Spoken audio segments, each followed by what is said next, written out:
kind people today? I'm fine. Yes. Well, today is Wednesday, July 22nd, and here I am, and here you are, and here we are together at last. Ha ha ha! Yesterday and the day before, we read a book called Chester, the Worldly Pig, and I'm so glad I was able to read this book. I wanted to read it in one sitting, but it's just enormous. And Bill Peet, I like him. He did this one, and he also did Big Bad Bruce, which one of my favorite books of all times. I got to read more about Bill Peet. And so anyway, this was Chester the Worldly Pig. Today, we're going to go in a completely new direction. Have you ever heard of the Mr. series of books? Here they are in all their glory. I used to have all of these pretty much, but Mr. Nosey is the only one left. So Mr. Nosey by Roger Hargreaves. I've never really paid attention to the author. Hargreaves, yes. This is made in 1971, and it's a tiny little book. Okay, Mr. Nosey liked to know about everything that was going on. He was always poking his nose into other people's business. Mr. Nosey was the sort of person who, if they came upon a locked door, couldn't resist looking through the keyhole to see why the door had been locked. So he's nosy. I can be nosy too sometimes. I want to know things. Why are you doing that? Why are you wearing that shirt? That's my nosy voice and face.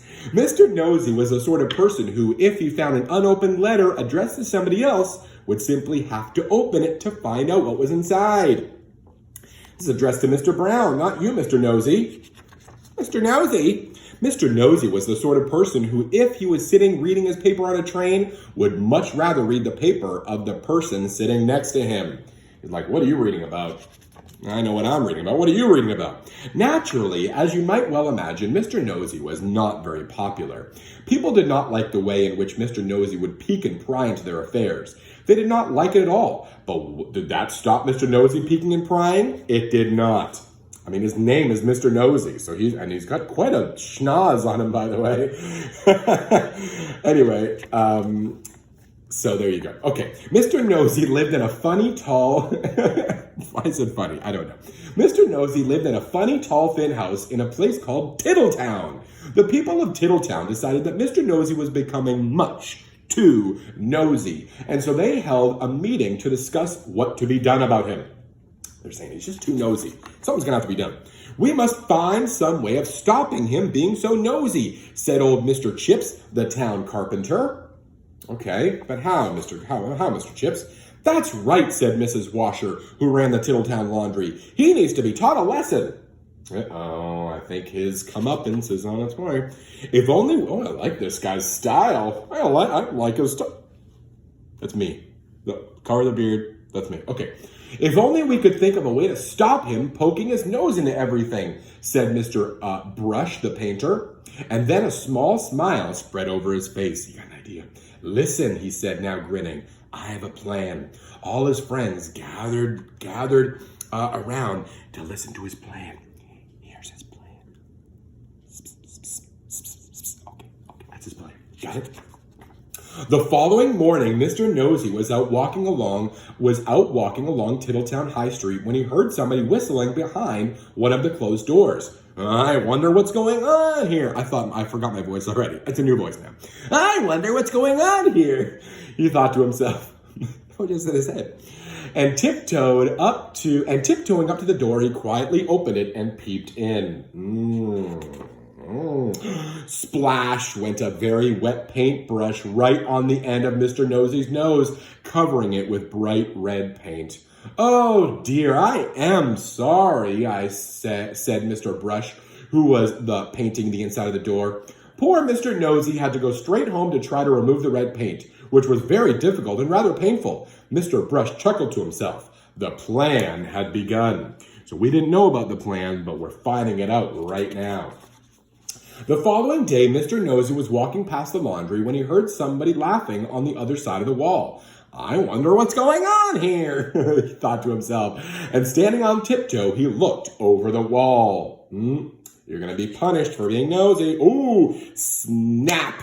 went a clothes peg right on the end of Mr. Nosey's nose. "Oh dear, I am sorry," said Mrs. Washer, who was hanging up clothes on a washing line on the other side of the wall. Poor Mr. Nosey removed the clothes peg and went off down the street, feeling extremely sorry for himself and for his poor red nose. Mrs. Washer chuckled to herself. The plan was working. Maybe now he's not going to be so nosy all the time. The next day, Mr. Nosey was going past a fence when he heard some hammering. There it is. "I wonder what's going on here," he thought to himself, and creeping very quietly to the end of the fence, he peeped around.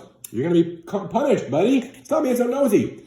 Bang went the hammer right on the end of Mr. Nosey's nose. That's quite a lesson. It's a little bit mean. "Oh dear, I am sorry," said old Mr. Chips, who was nailing up a loose plank in the fence. Better a nail, I guess, than a hammer. Better a hammer than a nail. Poor Mr. Nosey had to go home immediately and bandage his poor red and sore nose. Mr. Chips grinned a broad grin. The plan was working very well indeed. Up till now, they really haven't hurt him, but that could have really hurt him. I guess he's got to be taught a lesson, but not by hurting people. The following day, Mr. Nosey was walking in the woods when he heard somebody sawing wood. "I wonder what's going on here," he thought to himself, and he crept up behind a tree. He was just about to peer out from behind a tree when it suddenly occurred to him that if he did something very nasty, might happen to his nose. So he's like, "I'm going to do it." But then he realized, wait a minute, I want to protect my nose, and I don't know. And so he went on his way without being nosy. There we go. I guess he learned his lesson. Not over yet. Behind the tree, with a saw raised in his hand, stood Mr. Herd, the farmer. When he saw that Mr. Nosey had gone on his way without being nosy, he laughed and laughed and laughed. The plan had worked. Mr. Herd hurried into Tittletown to tell everybody. He had a saw. What was this dude going to do with a saw? This town is a little creepy, actually. The plan really had worked because after that, Mr. Nosey stopped being so nosy and soon became very good friends with everybody in Tittletown. And that is the end of the story, except to say that if you are ever tempted to be as nosy as Mr. Nosey used to be, you'd better expect one thing. What are you going to expect? A sore nose. I guess the lesson here is people don't like it when you're nosy and going into their business.